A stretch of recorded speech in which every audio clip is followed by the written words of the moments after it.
বিজ্ঞানে আমি 10 পেয়েছি। কবি প্রণব ঘোষ। বিজ্ঞানে আমি 10 পেয়েছি, মাত্র 10। আমার কি দোষ বলো? প্রশ্ন যা ছিল খুবই সহজ, উত্তরও ছিল জানা।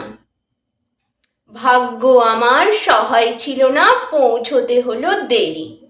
নইলে আমি কি তেমন ছাত্রী বিজ্ঞানে ফেল করি? সকাল থেকেই নানা অঘটন। জল খাবারে আস্ত ডিম, রান্নার মাসে নিয়ম জানে না, ডিম খেতে নেই কেননা গোল। অমলেট দিলেই দোষ কেটে যেত, লেটার মার্কস পেতাম ঠিক। ভাগ্য আমার সহায় ছিল না, যেতে দেরি হলো অত্যধিক। ঘর ছেড়ে যেই বেরোতে যাব, দাদু হেঁচে দিল হ্যাঁচো। ঠাকুরমা তাই রেগে মেগে কাই, মাকে বললেন ও বৌমা, হাঁচি পড়লো, বেরোই না যেন। টিক টিক টিক তক্ষুনি। মা বললেন ঠিক আছে ঠিক আছে, একটু বসে যাবে টুনি। অগত্যা তাই বসতে হলো।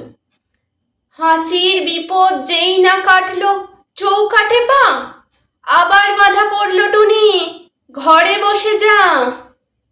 কপালে দিয়েছি 2 ফোঁটা, হাতে বিপদ তারিনি। কোমরে ঝুলছে ঢাউস মাদুলি, বিপদ এড়াতে পারিনি।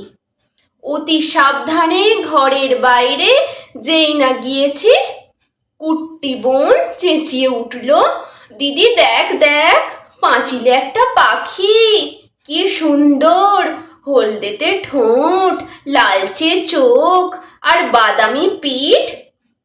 তাকিয়ে দেখি পাঁচিলে বসেছে, হাই হাই হাই, ওটা এক শালিক।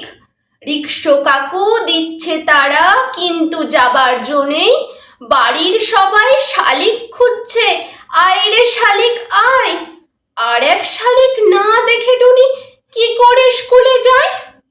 শালিক জুটলো অবশেষে, রিকশা ছুটলো খুব জোরে। আর দেরি নেই পৌঁছতে স্কুলে। কিন্তু আমার পোড়া কপাল, হঠাৎ ব্রেক, থামতেই হলো। পথ কেটে গেছে কালো বেড়াল। দেরির পরে আরো দেরি, দেরিতে গেলাম স্কুলে। সামনেই দেখি কি সর্বনাশ, বিজ্ঞান দিদিমণি। খুলে বললাম রাগে গজগজ, বসতে দিলেন ঘরে। বিজ্ঞানের ছাত্রী হয়েও ছি ছি, ডুবেছ কুসংস্কারে। মুক্তমনা দিদিমণি অনেক বকাঝকার পর প্রশ্নপত্র এগিয়ে দিলেন, খাতা দিলেন। হঠাৎ চেয়ে দেখি পলা নীলা শঙ্খে ভরা দিদিমণির হাতের আঙুলগুলো। বিজ্ঞানে আমি 10 পেয়েছি, মাত্র 10। আমার কি দোষ বলো? নমস্কার।